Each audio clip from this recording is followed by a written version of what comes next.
முதலெழுத்தும் சார்பெழுத்தும் அதை பற்றி தான் இப்போ பார்க்க போகிறோம். 6th இந்த பாடம் வந்து ஸ்டார்ட் ஆகுது. முதலெழுத்துக்கள் 30 நமக்கு தெரிஞ்ச ஒரு விஷயந்தான். உயிரெழுத்து 12, மெய் 18, 30 முதலெழுத்து. அதுக்கு அடுத்தது சார்பெழுத்து 10. முதலெழுத்துக்களை சார்ந்து வரதை தான் சார்பெழுத்துன்னு சொல்கிறோம். அதாவது தனித்து இந்த எழுத்துக்களாக இயங்க முடியாது. உயிர்மெய் எழுத்துக்களோட, அதாவது உயிரெழுத்தையும் மெய்யெழுத்தோடையும் சேர்ந்து அந்த எழுத்து இருந்தால் தான் இந்த எழுத்து இயங்கும். அதனால தான் இதை என்ன பண்ணுறோம், சார்பெழுத்துக்கள்னு சொல்கிறோம். சார்பெழுத்துக்களில் 10 வகை இருக்குது. இந்த 10 வகையை என்ன பண்ணுறாங்கன்னா ஒரு கிளாஸ் வைஸாக என்ன பண்ணுறாங்க, 2 இதாக பிரித்து கொடுக்குறாங்க. இப்போ உயிர்மெய், ஆயுதம், இது 2 மட்டும் 6th இருக்கும். அதுக்கப்புறம் அளபடை 2 இருக்குது, குற்றிய லிகரம், குற்றிய லுகரம் 2 இருக்குது, ஐகார குறுக்கம், அவுகார குறுக்கம், மகர குறுக்கம், ஆயுத குறுக்கம். இந்த குற்றிய லிகரம், குற்றிய லுகரம், ஐகார குறுக்கம், இந்த குறுக்கங்கள் 4, இந்த லிகரம் நிகரம் இந்த 2, இந்த 6 எங்கே இருக்குன்னா 7th புக்கில் இருக்குது. ஓகே, அதுக்கு அடுத்தது உயிரளபடை, ஒற்றளபடை, இது வந்து 9th புத்தகத்தில் இருக்குது. ஆக உயிர்மெய்யும் ஆயுதமும் 6th இருக்குது, உயிரளபடையும் ஒற்றளபடையும் 9th இருக்குது. அதுக்கப்புறம் 7th மற்ற 4 டாபிக் இருக்குது. ஆக நம்ம 6th, 7th, 9th இந்த சார்பெழுத்துக்கள் 10ஐயும் அப்படி எந்தெந்த கிளாஸில் இதை கொடுத்துருக்காங்களோ அது வைஸாகவே இதை ஃபுல்லாகவே பார்த்துருவோம். சார்பெழுத்துக்கள் 10 எப்படி வரும், அதோட வேலை என்ன, அது எந்த இடத்துல வரும், எங்கெல்லாம் வராது, இதெல்லாம் பற்றி தான் இந்த லெசனில் நம்ம பார்க்க போகிறோம். ஓகே, ஃபஸ்ட்டு பாருங்களேன், உயிர்மெய், மெய், உயிர், உயிர்மெய். ஓகே, நெக்ஸ்ட் பாருங்கள், உயிர்மெய் எழுத்தினுடைய ஒலி வடிவம் மெய் உயிர் சேர்ந்தது தான் இந்த உயிர்மெய் எழுத்து. உயிர்மெய் எழுத்தினுடைய ஒலி வடிவம் எது சேர்ந்தது, மெய் எழுத்தும் உயிரெழுத்தும். ஓகே, ஃபஸ்ட்டு வந்து மெய் தான் வரும். ஓகே, நெக்ஸ்ட் பாருங்களேன், வரி வடிவம் மெய், ஒலிக்கும் கால அளவு உயிரெழுத்து. இதுதான் முக்கியமான பாயிண்ட் இங்கே. அதாவது உயிர்மெய் எழுத்து நம்ம சொல்லிடுறோம். இப்போ மே அப்படிங்கிறது உயிர்மெய் எழுத்து, எல்லாத்துக்குமே தெரிஞ்ச ஒரு விஷயந்தான். இந்த மேங்கிறதுல வரி வடிவம் மெய், இம், பார்த்தீங்களா, மேன்னு எழுதுகிறோம், ஆனால் இம்முங்கிற எழுத்தோட வடிவம் தான் இங்கே இருக்குது. ஓகேவா, அப்போ இம் ப்ளஸ் ஏ. ஆக ஒலிக்கக்கூடிய கால அளவு எதுனா உயிரெழுத்து. இங்கே இதுதான் பாயிண்ட்டு. உயிரும் மெய்யும் சேர்ந்தது தான் உயிர்மெய்ங்கிறது சாதாரண விஷயம், எல்லாத்துக்குமே தெரியும். ஆக இங்கே தெரியாத ஒரு விஷயம் என்னென்னா, வரி வடிவம் மெய்யெழுத்து, ஒலிக்கக்கூடிய கால அளவுங்கிறது உயிரெழுத்து. இதுதான் முக்கியமான ஒரு விஷயம். இம்முங்கிறது மெய், வரி வடிவம், ஏங்கிறது உயிரெழுத்தினுடைய ஒலிக்கக்கூடிய அளவு, அந்த சவுண்டு தான் இங்கே வரும், மெய். ஓகேவா, இம்முங்கிறது வரி வடிவம், ஏங்கிறது அந்த உயிரினுடைய ஒலிக்கக்கூடிய அளவு. இதுதான் ரொம்ப முக்கியமான ஒரு விஷயம் இங்கே. ஆக முதலெழுத்துக்களை சார்ந்து வர்றதுனால இதை என்ன சொல்கிறோன்னா சார்பெழுத்துக்கள்னு சொல்கிறோம். ஓகேவா, நெக்ஸ்ட்டு பாருங்களேன், நெக்ஸ்ட்டு வந்து உயிர்மெய், 2வது வந்து ஆயுதம். ஃபஸ்ட் ஒன்று வந்து உயிர்மெய் பார்த்து முடிச்சிட்டோம், 2வது வந்து ஆயுதம். முப்புள்ளி, முப்பார்புள்ளி, தனிநிலை, அகேனம், இதோட வேறு பெயர் தான். முப்புள்ளி, குட், முப்பார்புள்ளி, தனிநிலை, அகேனம், இந்த 3 நமக்கு தெரியும். இந்த அகேனம்ங்கிற வார்த்தை தான் நமக்கு தெரியாது. ஓகே, இதை நல்லா ஞாபகத்தில் வச்சுக்கோங்க. அகேனம் நுட்பமான ஒலிப்பு முறை இது இருக்குது. தனக்கு முன் ஒரு குறில் எழுத்து, அதுக்கு பின்னாடி ஒரு வல்லின உயிர்மெய் வரும். இந்த ஆயுதத்துக்கு முன்னாடி ஒரு குறில் எழுத்து இருக்கும், சரியா. இறுதியில் என்ன இருக்குன்னா வல்லின உயிர்மெய், அதாவது கசட தபர வல்லினம் இருக்குல்ல, அது ஏறிய உகரம், கூச்சூடு துப்புருவு தான் கண்டிப்பாக எண்டிங்கில் இருக்கும். ஓகேவா, அப்போ தனக்கு முன் ஒரு குறில் எழுத்து, அதுக்கப்புறம் ஒரு வல்லின உயிர்மெய். இதுதான் ரொம்ப கவனிக்கப்பட வேண்டிய ஒரு விஷயம். நெக்ஸ்ட் வந்து தனித்து அது இயங்காது, உயிரையும் மெய்யையும் சார்ந்து வர்றதுனால தான் இந்த ஆயுதத்தை வந்து சார்பெழுத்துன்னு சொல்கிறோம். சரியா, இப்போ ஆயுதம் புரிஞ்சிருச்சா? ஃபஸ்ட்டு என்ன பார்த்தோம், உயிர்மெய் பார்த்தோம், 2வது ஆயுதம் பார்த்தோம். உயிர்மெயில் முக்கியமான ஒரு விஷயம் என்ன பார்த்தோம், உயிர்மெய் எழுத்தினுடைய ஒலி வடிவம் மெய்யும் உயிரும் சேர்ந்ததுன்னு பார்த்தோமா. வரி வடிவம் எது, மெய். Okay, very good. ஒலிக்கக்கூடிய கால அளவு எது வரும், உயிர் எழுத்து வரும். அதுதான் ரொம்ப முக்கியமான ஒரு விஷயம். நெக்ஸ்ட்டு அளபடை பார்க்க போகிறோம். இது வந்து எங்கே இருக்குன்னா 9th இருக்குது, சரியா. அளபடை, உயிர் அளபடை, ஒற்றளபடைன்னு 2 வகை இருக்குது. அளபடையில் 2 டைப்பு தான், உயிரளபடை, ஒற்றளபடை. அளபடைன்னா என்னது? நீண்டு ஒலிக்கிறது. அதாவது நம்ம சொல்கிற விஷயத்த கொஞ்சம் லென்த்தாக சொல்கிறது. இப்போ வீட்டில் அம்மாவையோ அப்பாவையோ கூட அம்மா அப்படின்னு சொல்லுவோம்ல, அப்பா. யாருடைய பேரையாவது சொல்கிறப்ப அவருடைய கொஞ்சம் இழுத்து சொல்கிறது, அதை தான் என்ன சொல்கிறோம்? அளபடைன்னு சொல்கிறோம். இந்த அளபடையோட வேலை என்ன? இது எங்கே வரும், எங்கே வராது, எந்தெந்த இடத்துல வர்றப்ப இந்த அளபடையோட ஒலிப்பு முறை வந்து குறையும். அளபடைகள் எந்தெந்த இடத்துல அளவெடுக்கிறப்ப இதனுடைய அந்த மாத்திரையோட அளவு தன்மை வந்து எங்கெல்லாம் குறையும், அதை பற்றி பார்க்குறது தான் இந்த அளபடையோட வேலை. உயிரெழுத்து அளவெடுக்கும். உயிரளபடைனா என்னது? உயிரெழுத்து அளபெடுக்கும். இந்த ஹெட்டிங்கை பார்த்தாலே நம்ம கண்டுபிடிச்சிடலாம். இந்த உயிரளபடையில் 3 டைப் இருக்குது. செய்யுளிசை அளபடை, இன்னிசை அளபடை, சொல்லிசை அளபடை. செய்யுளிசை, இன்னிசை, சொல்லிசை. இந்த செய்யுளிசை அளபடைக்கு இன்னொரு பெயர் என்னது? இசை நிறை அளபடை. இதனால் ஞாபகத்தில் வச்சுக்கோங்க. செய்யுளிசை அளபடையோட இன்னொரு பெயர் இசை நிறை அளபடை. செய்யுள் இசைன்னு வந்திருக்கா? இசை நிறை அளபடை. இன்னிசை அளபடை, சொல்லிசை அளபடை. ஃபஸ்ட்டு வந்து செய்யுளிசை அளபடை. ஓசை குறையும் போது ஒரு பாட்டில் வந்து எங்கேயோ அதனுடைய ரிதம் வந்து குறையுது அப்படின்னா அந்த இடத்துல இந்த நெடில் எழுத்து என்ன செய்யும்? அளபெடுக்கும். அளபடையோட வேலை என்ன? அதாவது நெடில் எழுத்துக்கள் தான் என்ன செய்யும்? அளபெடுக்கும். நெடில் எழுத்துக்கள் தம் அளவில் நீண்டு ஒலிக்கும் போது அதற்கு இனமான குற்றெழுத்துக்கள் அவற்றின் பின்னால் வரும். அதுதான் இந்த அளபடையோட வேலை. பாருங்களேன், ஓதல் வேண்டும், உறார் குறுநோய், நல்ல படாப்பறை. இதை நீங்கள் வாசிக்கிறப்ப ஓதல் வேண்டும் அப்படி வாசிக்கக்கூடாது. இந்த ஓவோட சவுண்டை வந்து கொஞ்சம் நீட்டி சொல்லணும், அவ்வளோதான். ஓதல் முதல்ல ஒலிக்குது, உறார் குறுநோய், நல்ல படாப்பறை இறுதியில். அப்போ முதல், இடை, இறுதி இந்த 3 இடங்களையும் வர்றப்ப அதாவது இந்த அளபடையை என்ன சொல்கிறோம்? செய்யுளிசை அளபடைன்னு சொல்கிறோம். அதாவது செய்யுளில் ஓசை குறையும் பொழுது, இப்போ ஓதல், இப்போ இந்த ஓகாரம் இல்லை அப்படின்னா இது எப்படி இருக்குன்னா ஒரே அசையாக இருக்கும். பாருங்களேன், உறார் குறுநோய், இந்த இடத்துல ஆ இல்லைன்னா இது எல்லாமே சேர்த்து ஒரே அசையாக வரும். அப்போ ஓரசை சொற்கள் வந்து பாடலில் பெரும்பாலும் நடுவில் வராது. அப்போ அந்த ஓரசை சொற்களை நம்ம எடுக்கணும். அதை வந்து இலக்கண முறைப்படி அதை வந்து ஈரசை சொல்லாக மாற்றணும் அப்படின்னா இந்த இடத்துல என்ன செய்ய வேண்டியது இருக்கும்? நம்ம அளபடையை போட வேண்டியது இருக்கும். புரியுதா? அதுதான் ஓசை குறையும் போது அதனை நிறைவு செய்ய நெடில் எழுத்துக்கள் அளபெடுக்கும். இப்போ முதல், இடை, இறுதி. இது லைட்டாக ஒரு ஷார்ட்கட் சொல்கிறேன் நான், சின்னதாக ஒரு ஷார்ட்கட்டு. அதை நம்ம இதை பார்த்துட்டு அதுக்கப்புறம் பார்க்கலாம். அடுத்தது பாருங்களேன், ஓசை குறையாத போது அளபெடுப்பதை என்ன சொல்கிறோம்? இன்னிசை அளபடை. அங்கே வந்து ஓசை அந்த இடத்துல அளபடை தேவையில்லை. அது அளபடை இல்லைன்னாலும் அது கரெக்டாக தான் இருக்கும். இப்போ கெடுப்பதும், கெட்டார்க்கு சார்வாய் மற்றாங்க, எடுப்பதும் எல்லாமலை, கெடுப்பதும் இந்த இடத்துல அளபடை, கெடுப்பதும் அப்படின்னு போட்டாலும் கரெக்டு தான். ஆனால் இந்த இடத்துல என்னன்னா ஒரு ரைமிங்காக, அந்த இனிய ஓசைக்காக என்ன பண்ணுவார்? கெடுப்பதும். இதை இப்படி தான் ரீட் பண்ணும், கெடுப்பதுவும் அப்படின்னு வாசிக்கக்கூடாது. ஓகேவா? கெடுப்பதும். அப்போ ஓசை குறையாத இடத்திலும் அளபெடுக்கிறதுக்கு பேர் என்னது? இன்னிசை அளபடை. ஓசை ரைமிங் வந்து குறையும், அது வந்து செய்யுளிசை அளபடை. குறையாத இடத்தை என்ன சொல்கிறோம்? நெக்ஸ்ட் ஒன் என்னது? இன்னிசை அளபடை. Okay, very good. 3வது பாருங்களேன், சொல்லிசை அளபடை. பெயர் சொல் எச்ச சொல்லாகி அளபெடுக்கும்.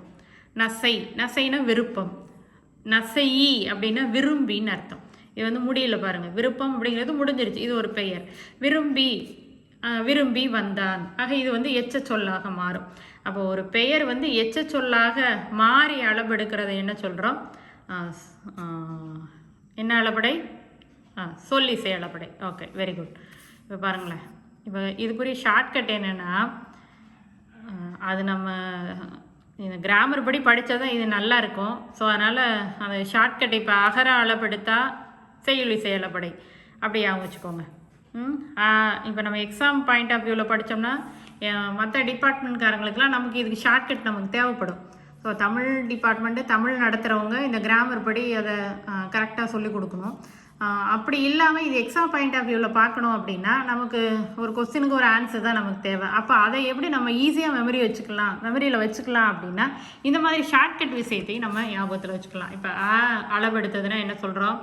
செய்யுள் இசை அளபடைன்னு சொல்கிறோம், இல்லைன்னா இசை நிறை அளபடைன்னு சொல்கிறோம். நல்ல ஞாபகத்தில் வச்சுக்கோங்க. ஆனால் இந்த இடத்துல ஓகாரமும் இருக்குது. ஓகேவா? அப்போ இந்த 2 பாயிண்ட்டே நம்ம ஞாபகம் வச்சுக்கணும். அடுத்தது பாருங்களேன், உகரம் அளபடுத்ததுன்னா அதை என்ன சொல்கிறோம்? இன்னிசை அளபடைன்னு சொல்கிறோம். இகரம் ஈ கடைசியில் வந்தாலே என்னது தான்? சொல்லிசை அளபடை தான். இது வந்து ஷார்ட்கட், அவ்வளோதான். அதை எழுதுகிறப்ப எப்படி எழுதுனா ஆ உ இ. ஆனா ஃபஸ்ட்டு, ஊனா செகண்டு, ஈனா தேர்டு. இந்த ஆர்டரை வந்து நம்ம மாற்றக்கூடாது. செய்யுளிசை அளபடை, இன்னிசை அளபடை, சொல்லிசை அளபடை. இன்னொன்று ஞாபகம் வச்சுக்கோங்களேன், இன்னிசையில் இகரம் இருக்கா, அப்போ இங்கே கடைசியில் ஈ வந்தால் அங்கே இன்னிசை அளபடை வராது. நம்ம கடைசி 2 தான் கன்ஃபியூஸ் ஆகும். அப்படி ஒரு ஷார்ட்டை ஞாபகத்தில் வச்சுக்கோங்க. இங்கே ஈ வந்து அங்கே இன்னிசை வராது. அப்போ ஈ சொல்லி அப்படியே வச்சுக்கோங்க. ஈயை சொல்லணும், அப்போ சொல்லிசை அளபடை. இது வந்து இதுக்குரிய ஷார்ட்கட்டு. கிராமர் படி பார்க்கணும் அப்படின்னா, ஏன்னா சில நேரம் என்ன பண்ணுவாங்க, செய்யுளில் ஓசை குறையும் போது நிறைவு செய்ய நெடில் எழுத்துக்கள் அளவெடுப்பது என்ன அளபடைன்னு கேட்டாங்கன்னா நம்ம மாட்டிக்குவோம். ஓகேவா? அப்போ அந்த கிராமர் பாயிண்ட் ஆஃப் வியூலையும் அந்த டெஃபனிஷன் நமக்கு கண்டிப்பாக தெரிஞ்சிருக்கணும். ஷார்ட்கட் மெத்தடில் 1 மார்க் ஈஸியாக அடிக்கணும் அப்படின்னா இந்த மாதிரி பாயிண்ட் ஆஃப் வியூ நமக்கு தெரிஞ்சிருக்கணும். ஓகேவா? நெக்ஸ்ட்டு ஒற்றளபடை. ஒற்றுனா மெய்யெழுத்து, இது நமக்கு தெரிஞ்ச ஒரு விஷயந்தான். அதில் மெய்யெழுத்து 18 இருக்குல்ல, ஆமாம், அந்த 18 மெய்யெழுத்தில் 10 மெய்யெழுத்து தான் அளபெடுக்கும். நல்ல ஞாபகத்தில் வச்சுக்கோங்க. செய்யுளில் ஓசை குறையும் பொழுது, இதுதான் முக்கியம், ஓசை குறையிறப்ப மெய்யெழுத்துக்கள் 10 மெய்யெழுத்துக்கள் அளபெடுக்கும். எந்தெந்த மெய்யெழுத்துலாம் அளபெடுக்கும் பாருங்களேன். ஞ ம அந்த 6 எழுத்து, அதாவது மெல்லின எழுத்து 6, அதை ஞாபகம் வச்சுக்கோங்க. அடுத்தது வ ய 2 லகரம் ல ல. முதல்ல 6 நம்ம படிச்சிடலாம். அடுத்த 4 வந்து நல்ல யாரால வள ல ய வ ல ல. ஓகேவா? இல்லு இங்கிறைவன், அது 2 மெய்யெழுத்து இருக்கும். இப்போ 2 மெய்யெழுத்து இருந்தாலே என்ன அர்த்தம்? அங்கே ஒற்றளபடை வந்திருக்குதுன்னு அர்த்தம். அப்போ ஆயுத எழுத்து அளபெடுத்திருந்தாலும் அதே தான் என்ன தான் சொல்கிறோம்? ஒற்றளபடை தான் சொல்கிறோம். ஓகேவா? ஒற்றளபடை ஓசை குறையிறப்ப மெய்யெழுத்துக்கள் அளபெடுக்கும். மெய்யெழுத்துக்கள் மொத்தம் 18ல் எத்தனை மெய்யெழுத்து அளபெடுக்கும்? குட், 10 மெய்யெழுத்து அளபெடுக்கும். ஓகேவா? இப்போ அளபடை பார்த்துருக்கோம், உயிர்மெய் பார்த்துருக்கோம், ஆயுதம் பார்த்துருக்கோம். ஓகேவா? அப்போ 4 பார்த்துட்டோம். அளபடையில் 2 பார்த்துட்டோம், ஆயுதம் பார்த்தாச்சு, உயிர்மெய் பார்த்தாச்சு.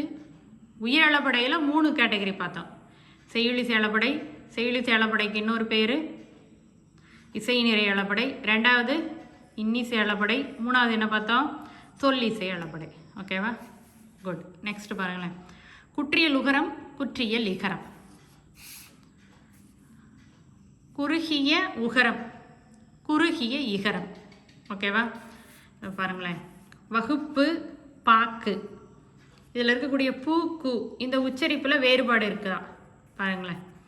குருவி புல், முதலில் ஒலிக்கும் போது முழுமையாக ஒலிக்கும்.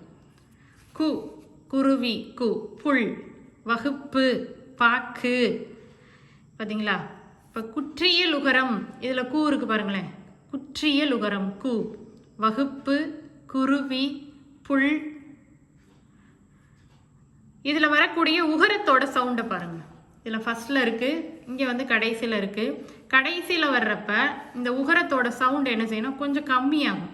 வகுப்பு, பாக்கு, அந்த வகுப்பு, பாக்கு அப்படின்னு நம்ம சொல்ல மாட்டோம்.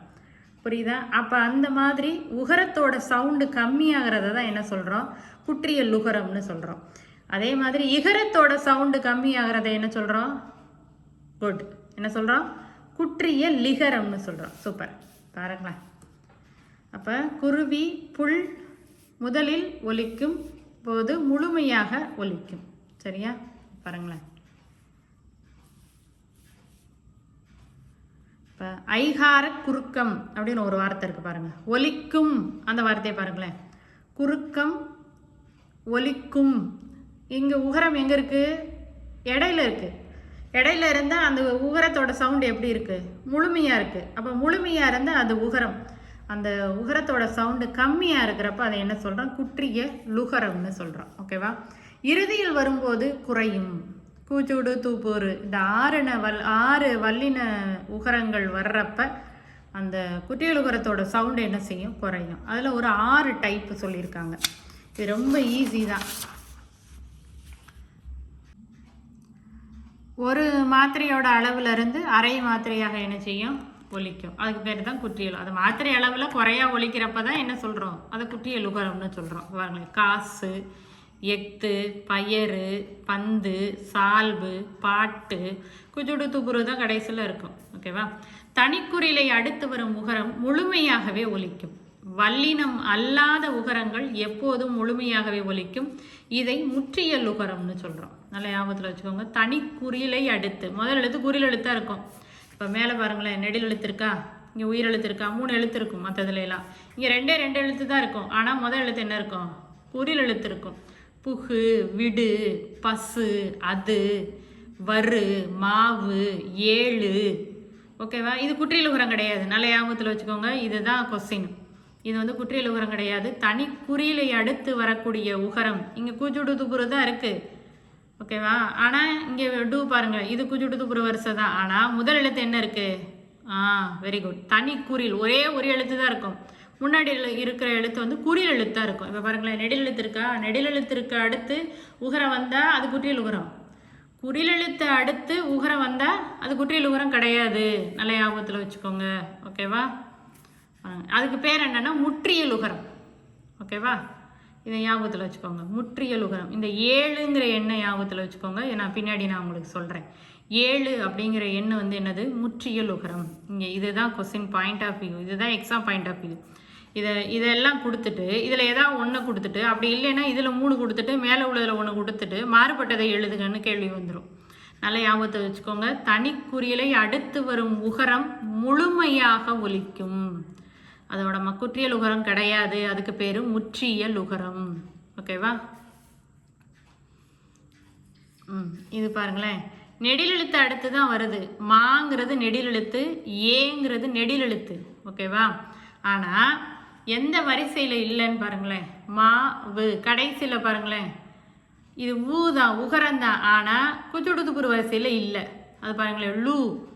ஓகேவா? இது உகரம் தான். ஆனால் குச்சுடுதுப்புரு வரிசை. வல்லினம் ஏறிய உகரம் கிடையாது. ஓகேவா? அப்போ நெடில் எழுத்து அடுத்து வல்லினம் ஏறிய உகரம் இல்லாமல் வந்ததுன்னா அதை என்ன சொல்கிறோம், முற்றியல் உகரம்னு சொல்கிறோம். இதுதான் ரொம்ப முக்கியமான ஒரு விஷயம். இதை நல்லா புரிஞ்சுக்கோங்க. அதுக்கடுத்து குற்றியல் உகரத்தினுடைய வகைகள் பார்த்தோம். 6 வகை இருக்குது. நெடில் தொடர் ஈஸி தான். நெடில் தொடர்னா நெடில் எழுத்து அடுத்து வரும், அது நெடில் தொடர் குற்றியல் உகரம். பாகு. ஓகேவா? பார்த்துட்டிங்களா? பாடு. நெடில் தொடர நெடில் எழுத்து அடுத்து வர்றது. ஆயுத தொடர்னா என்னது, ஆயுத எழுத்து அடுத்து வர்றது. ஓகேவா? ஆயுத தொடர்னா என்னது, ஆயுத எழுத்து அடுத்து வரும். உயிர் தொடர்னா என்னது, உயிர் எழுத்து அடுத்து வரும். தனி நெடில் அல்லாத உயிர்மை எழுத்து பாருங்களேன், 3 எழுத்து இருக்கும். அரசு, சூ குற்றியல் உகரம். இந்த ராவை பிரிங்க, இரு குட்டலான் இருக்கா, என்ன எழுத்து, உயிர் எழுத்து. புரியுதா? அப்போ இது என்ன குற்றியல் உகரம், உயிர் தொடர் குற்றியல் உகரம். அடுத்தது வன் தொடர்னா வல்லின எழுத்து அடுத்து வரும். தடத்தா பர வல்லினம். இக்கு இருக்கா, அடுத்து குற்றியல் உகரம் இருக்கா, இச்சு. புரியுதா? மென் தொடர்னா மெல்லின எழுத்து அடுத்து வரும். இடை தொடர்னா இடையின எழுத்து அடுத்து வரும். இது ரொம்ப ஈஸி தான். நம்ம 1ஆம் கிளாஸ்லேருந்து படிச்சுக்கிட்டு இருக்கிறது தான். வல்லினம், மெல்லினம், இடையினம். அந்த வல்லின தொடர்னு கொடுக்காம வன் தொடர், மென் தொடர், இடை தொடர்னு கொடுத்துருக்காங்க. புரியுதா? அடுத்தது தான் முக்கியமானது. இவ்வுங்கிற எழுத்து அதை தொடர்ந்து வரக்கூடிய குற்றியல் உகர சொற்கள் நம்மக்கிட்ட இல்லை. ஓகேவா? அடுத்தது சூ, டு, ரு இதை இறுதியாக வச்சு முடியக்கூடிய இடைத்தொடர் குற்றியல் உகர சொற்கள் இல்லைன்னு சொல்கிறாங்க. இதுதான் முக்கியமானது. சூ, டு, ரு இது இறுதியாக வச்சு இடைத்தொடர் குற்றியல் உகர சொற்கள் நம்மக்கிட்ட கிடையாது. அது மாதிரி வகரத்தை அடுத்து வரக்கூடிய குற்றியல் உகர இடைத்தொடர் குற்றியல் உகர சொற்கள் இல்லைன்னு சொல்கிறாங்க. ஓகேவா? இவ்வு கீழே வந்து முடிகிற சொல். சரியா? எய்து, சால்பு இது வந்து யகரம், இடையின எழுத்து. அப்போ இடைத்தொடர் குற்றியல் உகரம். புரியுதா? ஓகே, நெக்ஸ்ட் பாருங்களேன். கரம், காரம், கான், மகரம். இது என்ன சொல்கிறோம், அதாவது குறிலை குறிக்க. இப்போ ஆனான்னு சொல்கிறோம்ல, அதை என்ன சொல்கிறோம், அகரம்னு சொல்லுவோம். ஓகேவா? ஆவணாவை என்ன சொல்லுவோம், ஆகாரம்னு சொல்லுவோம். ஐயன்னாவை ஐயன்னான்னு சொல்லுவோம்ல, இப்போ தான் நம்ம ஐயன்னான்னு சொல்கிறோம். ஆனால் ஆக்சுவலாக அதை எப்படி சொல்லணும், ஐகான்னு சொல்லணும். அவ்வை வந்து அவுகான்னு சொல்லணும். ஓகேவா? இம்மு மகரம், மகர எழுத்து அதை சொல்கிறோம். மகரம், ரகரம் அதை கரெக்டாக தான் நம்ம இப்போ சொல்லிக்கிட்டு இருக்கோம். ஆனால் சில இடத்துல என்ன செஞ்சிட்டோம், காலப்போக்கத்தில் மாற்றி விட்டுட்டோம். இப்போ கரம், காரம், காண் இதெல்லாமே சாரியைகள், அதாவது மகரம். ஓகேவா? மகரம் குறிலை குறிப்பதற்கு அகரம், மகாரம், மஹான். ஓகேவா? புரியுதா என்ன சொல்கிறேன்னு? அகர ஆனாவை சொல்கிறதுக்கு அகரம்னு சொல்கிறோம், மானாவை சொல்கிறதுக்கு இப்போ மானா, மாவண்ணா அப்படின்னு சொல்கிறோம், வண்ணா சேர்த்து சொல்கிறோம். ஆனால் ஆரம்பத்தில் எப்படி சொல்லியிருக்காங்க, மகரம் தான் சொல்லியிருக்கோம். அகரம் ஆனா போடு, ஆவண்ணா போடுன்னு இதை மாற்றிட்டோம் இப்போ. ஓகேவா? புரியுதா? அவ்வ சொல்கிறதுக்கு ஐஹான், அவுஹான். காரம்ங்கிறது எங்கே வரும், நெடில் எழுத்தில் வரும். ஆகாரம், ஏகாரம், ஐகாரம், ஓகாரம். ஓகேவா? ஆயுத எழுத்தை என்ன சொல்கிறோம், கேனம், அஹேனம்னு சொல்கிறோம். புரியுதா? ஒரு எழுத்தை எப்படி சொல்கிறோம் அப்படிங்கிறதுக்குரிய விஷயந்தான் இங்கே சொல்லியிருக்காங்க. ஓகேவா? ஓகே, நெக்ஸ்ட்டு குற்றிய லுகரம் பார்த்தாச்சா? அடுத்து குற்றிய லிகரம். இது ஈஸி தான். குறுமை கூட்டல் இயல் கூட்டல் இகரம். அதாவது குற்றிய லுகர சொற்களை தொடர்ந்து யகரத்தை முதல் எழுத்தாக கொண்ட சொற்கள் வர்றப்ப, எக்ஸாம்பிள் பாருங்களேன், கொக்கு ப்ளஸ் யாது, கொக்கியாதுன்னு வரும்.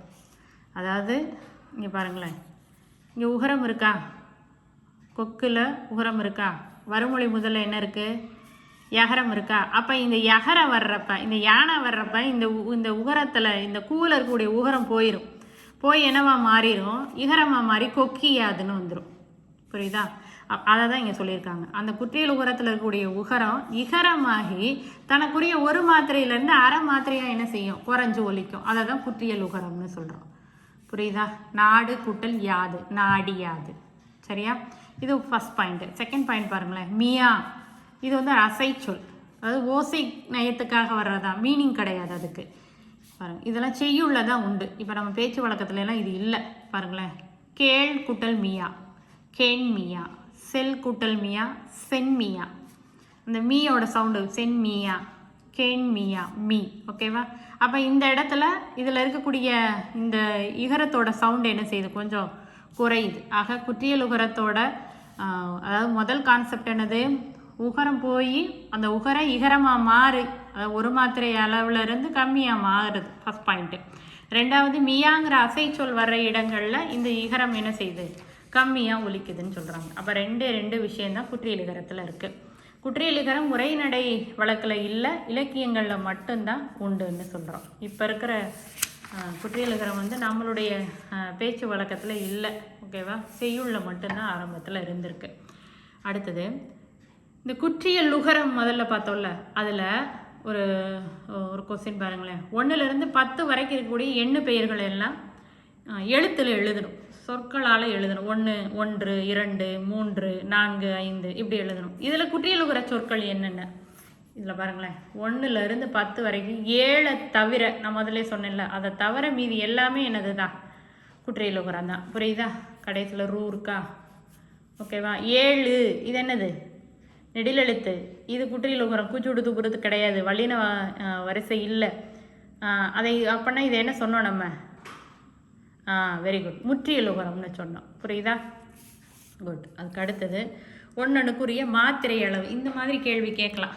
ஏன்னா 1லேருந்து 10 வரைக்கும் இருக்கிற இதில் 7 தவிர மீதி எல்லாமே குற்றியல் உகர சொற்கள் தான். அப்போ கடைசியில் ஓக்கு வந்து ஒரு மாத்திரை, இன்னுக்கு அரை மாத்திரை. இந்த ரூக்கு பாருங்களேன், குறியல் எழுத்துன்னு சொல்லி வேகமாக 1 போட்டு விட்ருவோம். ஆனால் இது குற்றியல் உகரம், இங்கே ஹாஃப் தான் போடணும். அப்போ 2. இதே மாதிரி 1லேருந்து 10 வரைக்கும் என்ன செய்யுங்க, நீங்கள் தான் செஞ்சு பார்க்கணும், நம்ம தான் செஞ்சு பார்க்கணும். அதில் 7 மட்டும்தான் இதில் நம்ம விடணும். ஓகேவா? புரியுதா? செஞ்சு பார்த்துடலாமா? நீங்களே செஞ்சு பார்த்துட்டு அதுக்கப்புறம் என்ன பண்ணுங்கள், ஒன்றா எடுத்து செக் பண்ணி பாருங்கள், கரெக்டாக நம்ம போட்டிருக்கோமா, மாத்திரை அளவு போட்டிருக்கோமா என்னன்னு செக் பண்ணி பாருங்கள். அடுத்தது குறுக்கங்கள்னு பார்க்குறோம். 4 வகை குறுக்கங்கள். இந்த 4 வகை குறுக்கங்களோட சார்பெழுத்துக்கள் 10 முடியுது. ஒவ்வொரு எழுத்துக்களையும் ஒலிப்பதற்குரிய கால அளவு இருக்குது, அதை தான் மாத்திரைன்னு சொல்கிறோம். அந்த எழுத்துக்கள் ஒலிக்கக்கூடிய கால அளவில் அதோட மாத்திரை அளவு என்ன செய்யுது, கொஞ்சமாக குறையுது. அப்படி வர இடங்களை குறுக்கம்னு சொல்கிறோம்.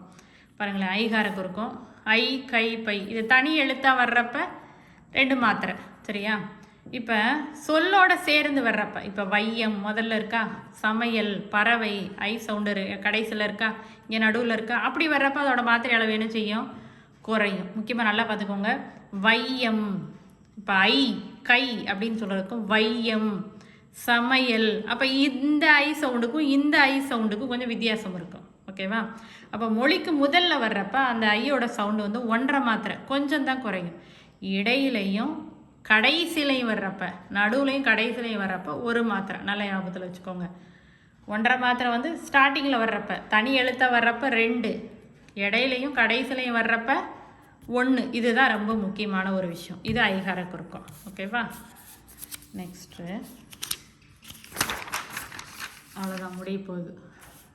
அவுகார குறுக்கம். ஓகேவா? வவ் தனிச்சு வர்றப்ப 2 மாத்திரை. சொல்லோட முதல்ல மட்டும்தான் வரும். இதுதான் முக்கியமான ஒரு விஷயம். 1.5 மாத்திரை. ஓகேவா? அவுகாரம் சொல்லின் இடையில இறுதியிலையும் வராது. ஓகேவா? 1.5 மாத்திரை சொல்லோட முதல்ல மட்டும்தான். இப்போ அவுகாரம் அப்படிங்கிற வார்த்தை பாருங்களேன். அவுகாரம் சொல்லோட முதல்ல இருக்கா? அவ்வுன்னு சொல்கிறப்பையும் அவுகாரம் அந்த ஒரு வார்த்தையாக சொல்கிறப்பையும் அதனுடைய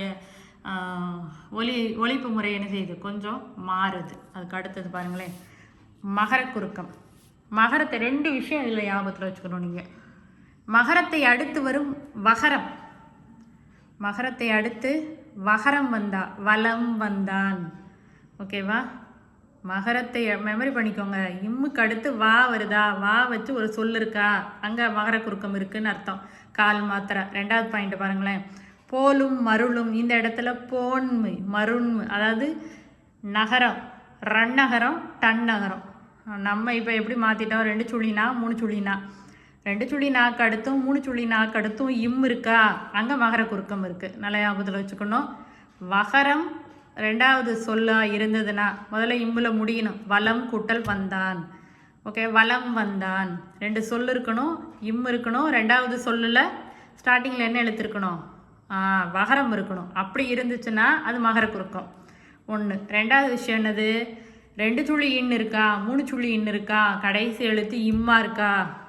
அங்கே என்ன இருக்குது? மகர குறுக்கம் இருக்குது. அவ்வளோதான்.